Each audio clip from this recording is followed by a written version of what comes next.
जय हिंद, वंदे मातरम, भारत माता की जय। राष्ट्रवाद की बात प्रहार के साथ आप सभी का हार्दिक स्वागत।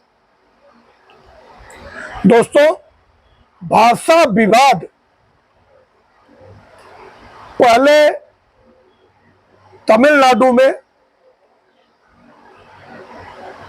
हिंदी का विरोध हुआ और वो मामला अब महाराष्ट्र में आ गया। महाराष्ट्र में पिछले 2-3 महीने पहले एक बार फिर से हिंदी बोलने पर मनसे के लोगों ने कुछ मॉल्स वगैरह में जाकर कुछ सिक्योरिटी पर्सन को मराठी न बोलने के लिए प्रताड़ित किया था, उनकी मार पिटाई की थी। मामला इतना बढ़ गया तो सामने से देवेंद्र फडणवीस आए और उन्होंने कहा कि अगर कोई कानून हाथ में लेगा तो अच्छा नहीं होगा। मराठी सबके लिए अनिवार्य है। मराठी महाराष्ट्र की अस्मिता है, मगर किसी से जोर जबरदस्ती करके मराठी बोलने के लिए मजबूर नहीं किया जाएगा। और उसके थोड़े दिन के बाद देवेंद्र फडणवीस जी ने अपने सरकार में एक जीआर पारित किया कि हिंदी को तीसरी भाषा की मान्यता दी और एक पहली से लेकर 5वीं तक हिंदी को तीसरी भाषा के रूप में अनिवार्य करना चाहिए। पहले नंबर पे मराठी, नंबर 2 पे इंग्लिश, नंबर 3 पे हिंदी। तो ये अगर एक देश है, अगर मां भारती का ही सपना है, अगर छत्रपति शिवाजी महाराज ने हिंदुत्व की रक्षा के लिए सिर्फ महाराष्ट्र नहीं, महाराष्ट्र से बाहर निकलकर पूरे भारत का नेतृत्व किया और हिंदुओं को संगठित करके हिंदवी राज की स्थापना की, तो हिंदवी, हिंद से हिंदवी, और आज उसी हिंदी का विरोध इस कदर बढ़ गया है कि उद्धव बाला साहब ठाकरे, यूबीटी और मनसे, मतलब राज ठाकरे और उद्धव ठाकरे दोनों एकजुट होकर इसके खिलाफ मोर्चा निकालने वाले हैं।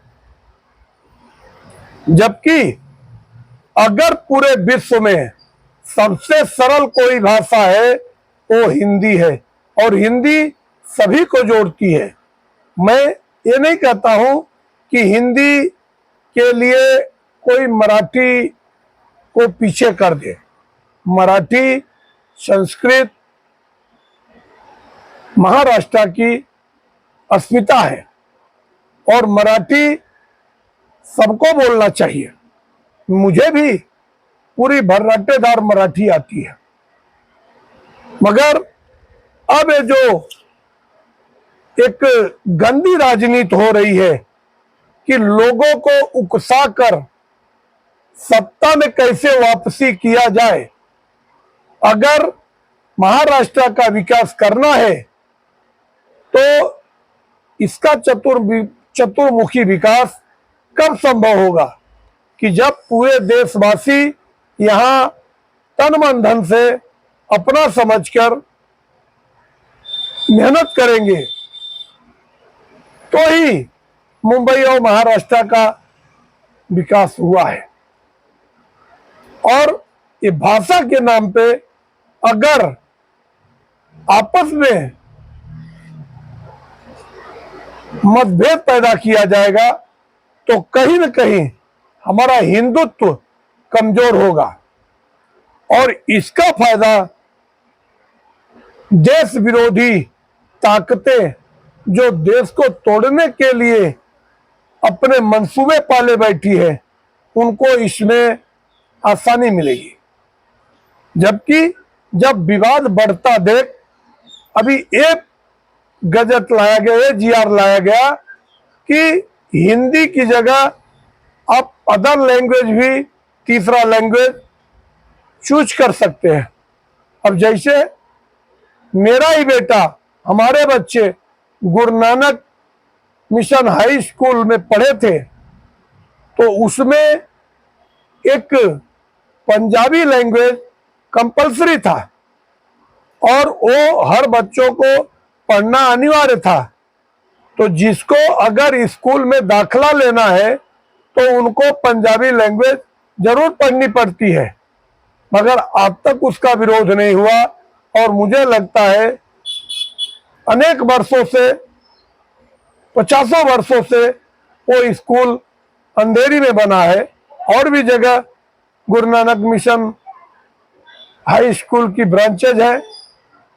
तो ऐसा मैं कहता हूं कि अगर कॉन्वेंट स्कूल में बच्चे इंग्लिश पढ़ने को मजबूर है, जबकि अपना देश हिंदी भाषी देश है और हिंदी हमारे देश की राष्ट्रभाषा है, तो हिंदी के नाम पे इतना पहाड़ ले लेना, मगर राजनीतिक दलों को अपनी खोई हुई अस्मिता दिख रही है कि भोले भाले और सेंटिमेंट मराठी भाइयों को उकसाकर उनकी भावनाओं के साथ खेलने के लिए ऐसे प्रोपोगंडा बनाए जा रहे हैं और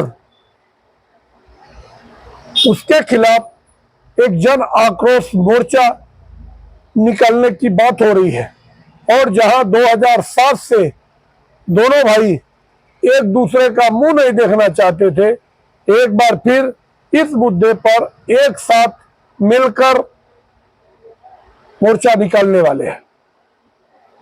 ये बगैर शिक्षा मंत्री दादा भूसे कल जाकर राज ठाकरे जी से मिलकर गहन चर्चा किया है और मुझे उम्मीद है कि ये जो भाषा के नाम पे विवाद फैल रहा है, इसे शॉर्ट आउट कर लेना चाहिए, क्योंकि हिंदी कोई पराई भाषा नहीं है, ये अपने ही देश की भाषा है।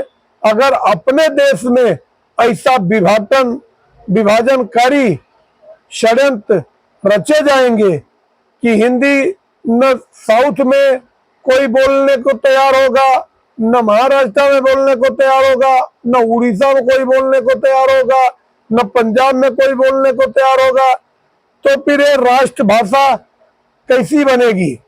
और हिंदी ही इतनी सरल भाषा है कि जो पूरे विश्व को आत्मसात कर सकती है, सभी भाषाओं को अपने में मिला सकती है। तो आप लोगों से भी मेरी अपील है कि मराठी हर कोई सीखे, मगर मराठी के साथ साथ हिंदी भी लोगों को जरूर सीखना चाहिए, जो कि एक दूसरे की बात को समझने का सही जरिया होगा। अगर आप लोगों को हमारी बात किसी को भी अगर आहत करती है, तो उसके लिए मैं आप लोगों से आग्रह करता हूं कि मेरी ऐसी कोई भावना नहीं है, हम किसी को आहत नहीं करना चाहते हैं, मगर हिंदी सभी को जोड़ने वाली भाषा है। इसके लिए अगर आप लोगों को हमारे कंटेंट अच्छे लगे तो आप हमारे चैनल को सब्सक्राइब करें और अपने मित्रों तक शेयर करें। जय हिंद, वंदे मातरम, भारत माता की जय। धन्यवाद।